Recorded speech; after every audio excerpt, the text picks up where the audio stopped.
नमस्कार, मी श्रद्धा Kadam, certified yoga trainer. मागच्या व्हिडिओमध्ये आपण समजून घेतलं हॉर्मोन्स म्हणजे नक्की काय, आणि आजच्या व्हिडिओमध्ये आपण समजून घेणार आहोत हे हॉर्मोन्स बिघडतात तरी कसे. तर चला समजून घेऊयात. बऱ्याच जणांना वाटतं हॉर्मोनचं संतुलन एका दिवसात अचानक बिघडतं, तर ते तसं नसतं. थेंबे थेंबे तळे साचे या उक्तीप्रमाणे जसं हळूहळू थेंब थेंब थेंब थेंब साचून तळ तयार होतं, तसंच आपल्या चुकीच्या सवयींमुळे थेंबे थेंबे शरीरामध्ये वाईट बिघाड होण्यास सुरुवात होते. आणि आपल्याला ज्या दिवशी ते रिअलाइज होतं त्या दिवशी आपण फक्त आणि फक्त औषधांचा त्यावर भडीमार करतो. तर उदाहरणार्थ तुम्ही म्हणाल आता नक्की कशामुळे होते, तर तुमचं रात्रीचं जागरण असेल. तुमच्या रात्रीच्या जागरणामुळे तुमच्या शरीराला व्यवस्थित झोप मिळत नाही आणि झोपेमध्येच तुमच्या शरीराची झीज भळून निघत असते आणि दुसऱ्या दिवशीच्या कामासाठी तुम्हाला ऊर्जा मिळत असते. जर तुमची ती झोपच पूर्ण होत नसेल तर तुमच्या शरीरामध्ये ऊर्जा कुठून येणार? त्यामुळे थकवा येतो. तसंच ताण वाढण्यास सुरुवात होते. तुमच्या डोळ्याखाली काळी वर्तुळे यायला सुरुवात होतात.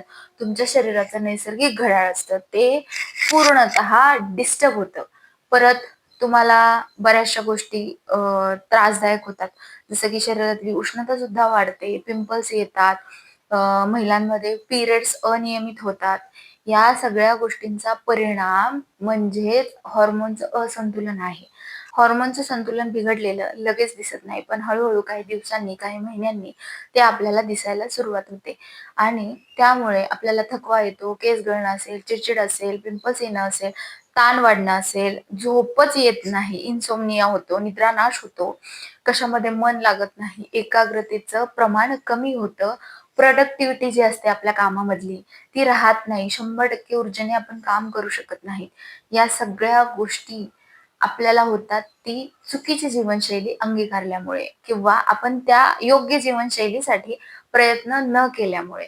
तर या सगळ्या गोष्टींवरती उपाय म्हणजे फक्त औषधे घेऊन थांबायचं नाही, तर योग्य आहार, योग्य झोप, योग्य जीवनशैली, आरोग्यदायी आणि नैसर्गिक जीवनशैली या सगळ्या गोष्टींवरती तुम्हाला फोकस करणं गरजेचं आहे, ते अंगीकारणं गरजेचं आहे.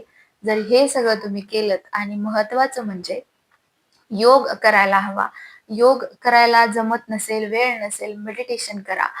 अर्धा तास, 1 तास वेळ नाहीये, अर्धा तास करा. अर्धा तास वेळ नाहीये, 15 मिनिटं करा. पण ॲटलीस्ट 15 ते 20 मिनिटं तुम्ही स्वतःला दिवसात स्वतःच्या आरोग्यासाठी द्यायला हवं.